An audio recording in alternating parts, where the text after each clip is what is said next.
Welcome back to Small Biz Chat live from New York. I'm Melinda Emerson, Small Biz Lady, and host of Small Biz Chat on Twitter. Once a year, we take it from Twitter to the live stream, and that's where we are tonight. And now joining me is Nina Kaufman, also known as Ask the Business Lawyer, who's been a friend of mine for a long time, and she gives advice about the ups and downs and legal woes that can befall you as a small business owner. Oh, up and down and side to side, it's a mess. Thank you for having me, Linda. Thank you so much for being here. Listen, tell me something. When does a small business owner need to hire a lawyer? Well, I'm biased, but I'd say it's from the very beginning. Do you want your business to be a success?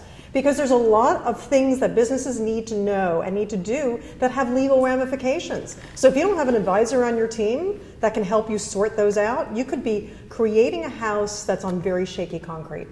So let's talk about, if I'm looking for a business lawyer, where do I go start? I mean, do I need to, go find a partner at some big law firm, or do I need to find somebody little like me? Like what kind of business lawyer do I need as a startup? Absolutely. So I think a lot of it depends on the kind of business you're in. So what you want to do is ask your friends and colleagues who have similar kinds of businesses. Who are they using? Are they happy with them?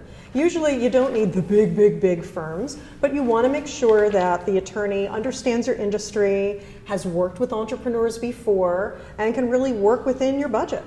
Now, is a general lawyer enough, or do I really need a copyright and patent attorney? That's a really great question, and I think a lot of it depends on the kind of business you have. If you're starting a business that has a lot of IT or tech, or you're inventing things, then yeah, intellectual property may be that first thing that you really want to protect. If you have a more general business, then a general business attorney may be enough. Okay. Well, what about, I know that there's a lot of legal issues that happen to small business owners that they have no idea, are potentially out there. Can you talk a little bit about some of the, what are the top 3 challenges, from a legal perspective that you see small business owners have? Sure, that's a great question. I would say among the top 3 are dealing with business partners and investors. Who's that team of ownership as you're getting started? Another is having really clear agreements with your clients so that you've got a really good set of expectations. So in short, you get paid. How about that? And get paid on time.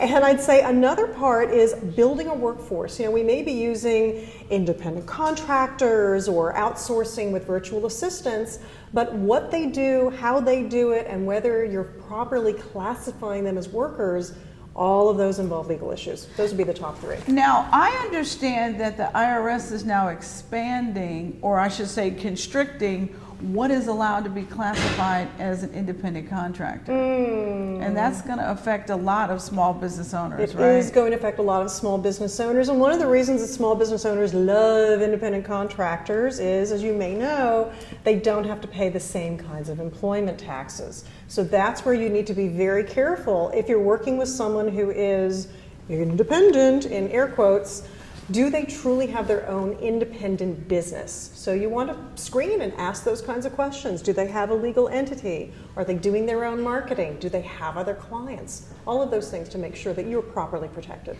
Isn't it also true that you need to make sure that you're writing your check to their company and not to them individually? Because isn't that a super telltale sign if somebody's using their social security number on their on their W-9? Isn't that screaming that they probably should be being paid as an employee? Well, but there are a lot of business owners who may do things as a sole proprietor. Doesn't mean they don't necessarily have a valid business, but they haven't created the entity. But sure, the more pieces you have, it's like a suit of armor. The more things you have, the more protected you are. And making sure you're working with someone who has an entity is an important piece of that. Right, because we know that you can go to jail quicker for not paying payroll taxes and not paying income taxes, right? Yeah. Oh yeah. Yeah. So we want to avoid. We don't want nobody to do time over ignorance, right? Well, yeah. So because IRS doesn't care that you didn't know. Right. And it's not even the IRS. It becomes workers' compensation, state disability, all of those other insurances, unemployment insurance. They all come after you as well. Right. So that's just problems we don't want people. You do not want. Yeah. Now let's talk about these agreements between partners. A lot of times people will contact me. Oh, me and my best friend have an idea, and we're going to go into business together. And I'm always like, wait a minute, stop, don't do that. But listen, but if they are going to do that, I know you talk a lot about what we call the entrepreneur's prenup. Exactly. Can you explain a little bit about that and talk about some of the key things that these things need to have? Because I feel like there's no such thing as a handshake agreement. No, there isn't. Business is so complicated these days. How can you keep all of it in your head? And you're right. I literally wrote the book called The Entrepreneur's Prenup. And particularly when family members and friends are getting together in business, the most important thing to keep in mind is you have to be counterintuitive. We assume it's going to be great because we're best buds, we're BFFs, and we know each other really well. Not so much. That's where you want to tread very carefully. Really screen to make sure that you're going to be an asset to each other in the business, and think about it as if this were really someone at arm's length, and go through all of those questions. What are your goals? What kind of money are you putting into the business? How long do you want to stay in the business? And having those conversations. And the reason I call it a prenup is it's kind of like getting married. It's those uncomfortable questions that nobody wants to ask when you're dating because, you're in love. But you really need to make sure you've got a strong, solid partnership that's going to withstand the test of time.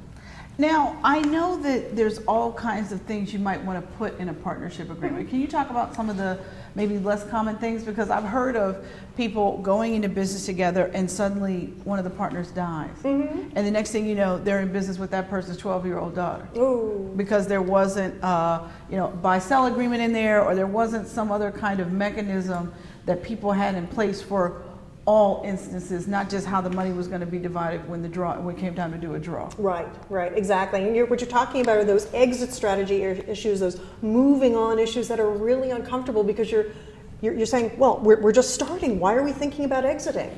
But they do come up. You get hit by a bus. Who knew? Or you may suddenly have an epiphany and realize, you know what? My calling is to work with starving children in Ghana. Or there may be a situation where you're disabled, or dad has a stroke and he lives in Arizona, and you need to be there to take care of him. For whatever reason, you just couldn't stay in the business in the same way that you thought you could when you first started. And life changes. So it's all of those things in addition to, my God, I can't stand watching you breathe. So you want to make sure you cover those so that when that time comes to part, you can do so in a really orderly way.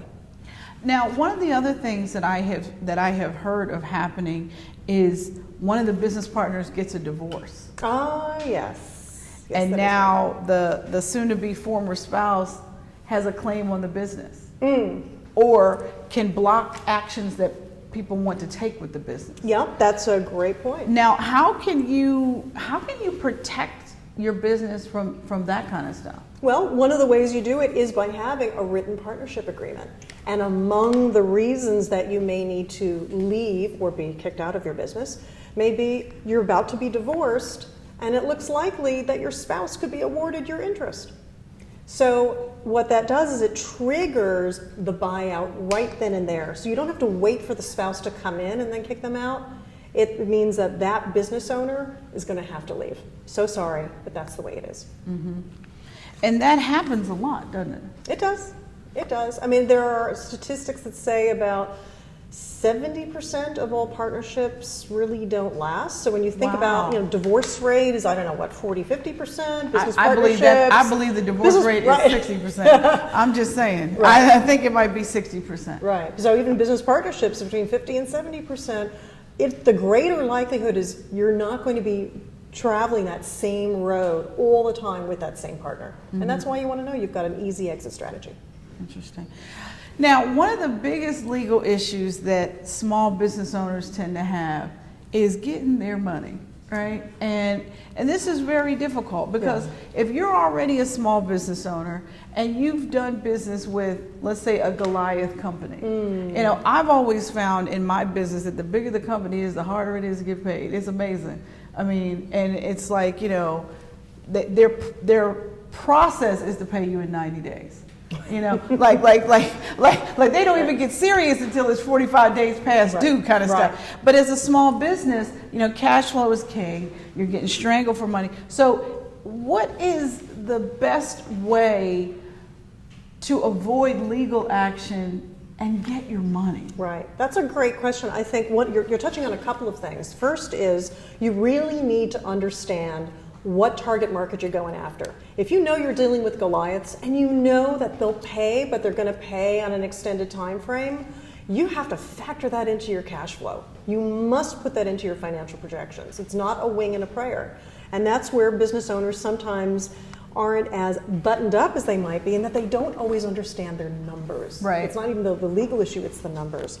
But another important piece is having a written agreement with the client. What happens if they are paying late? And particularly for those providing services and ongoing services, do you have a right to stop work if you're not being paid? If that's not in writing, you know, you could be in trouble if you say, well, you haven't paid me, I'm going to stop working. Okay. So you need to make sure you have those kinds of protections in writing, and often you don't just get them if they aren't. Right.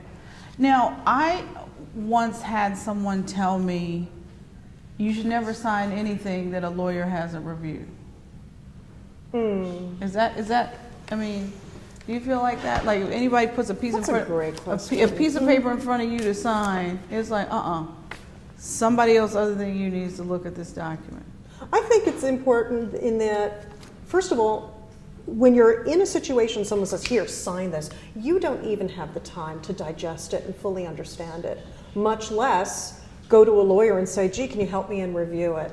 So, and the fact that something is being pushed in front of you without your being given time to consider, you have to question what's really going on in the background. You know, why not give me 24 hours? And that's why in number of consumer transactions, the law is that you actually have 3 days, even if you sign the papers, to say, you know what, I changed my mind. Because so many people, from a consumer point of view, were being forced into these situations without the opportunity to really sit and digest and ask themselves, do I understand? Well, and I just think it's really important just to treat your lawyer like a business advisor. You know, not just as this person I called, Lord, somebody that sent me a document trying to sue me, let me call my, you know. No, I mean, I feel like you need to have an ongoing relationship, frankly, with an accountant and a lawyer. Absolutely. You know, because one of the things I talk about a lot to small business owners is, you know, everyone should have what I call a kitchen cabinet of advisors, right? So you need to have an existing entrepreneur in your kitchen cabinet. You need to have a customer or potential customer in your kitchen cabinet. You need to have someone who is a mentor. Maybe that person is not in your industry, but that person is sort of like your emotional sounding board. And then you need an accountant and a lawyer. Yeah. You know, those are my top 5 that I advise all entrepreneurs to have. Right, and I might add insurance broker or banker to that, as well as some kind of strategic, and you mentioned mentor, perhaps strategic coach. And the reason for that is that business is complicated. Right. And there's no way one person can know it all. I, as an attorney, don't know all of the aspects of my business, and that's why I've got my own kitchen cabinet. So yes, to make sure that you are treating your business as if you are the CEO of that business. And the CEO is usually not going to make decisions, you know, shooting from the hip. He or she is going to consult with a variety of advisors before making sure that they're going forward in the right direction. Now, I know that you are such an amazing advocate for small businesses in the New York area and across the country. I've been a follower of your blog for many, many years. She's on the payroll. And I want you to tell me about your podcast that you're doing now. Thank you. Yeah, it's a wonderful podcast. Just celebrated our first anniversary, called Business Breakthrough, available on iTunes. And the focus of Business Breakthrough is to help so many of these service businesses, which are such a large proportion of those 20 million small businesses you talked about, helping them become more self-sustaining, less dependent on the owner, so that the owners can actually enjoy a real quality of life as they are building and growing their business, and ideally that they're creating a business that's more than just a job. It's actually an asset they have the opportunity to sell when they say, you know what, it's time for something else. Right. It's not just about working yourself to death, you know, because who are we? We are entrepreneurs. And what that means is that we live how most people won't, so we can live how most people can. Great. Right? Great way to Listen, Nina, thank you so Thank much you. for Great being to be here. Thank you for being the Ask the Business Lawyer. I love your website. You give such great advice. Thank you. That entrepreneur's prenup thing is real, guys. If you are going into business with somebody, please get it in writing. Get a piece of paper between you so that you can stay friends and stay business partners. And have a lawyer look at it. Please, yeah, please. Don't draft it yourself. Get some help. Get some professional help. All right, listen, when we come back, we're going to be talking with Brent Leary. He is our CRM technology expert, and he's going to be talking to you about how to build up your sales process in your small business. But first, I want to tell you a little bit about Insightly, one of our sponsors for tonight. Insightly is a software that's going to help you organize all of your sales information. So every touch point that you have with your customers can be tracked through Insightly software, and also integrate seamlessly with some of the other operational systems you use, whether it's your email system like MailChimp, or if you use Dropbox, or if you use QuickBooks or Xero. Insightly CRM also has an amazing reporting feature. So if you have a sales team or a sales rep, you can track what they're doing too. And it's pretty good to organize all your information, because sales is the lifeblood of a business. So if you can't track your leads and what you're closing and your close ratio, you might have a glorified copy instead of a business. So I can't wait to get Brent Leary in here, and he's going to be talking to us about how to build a sales process in your small business. And with that, we'll be right back.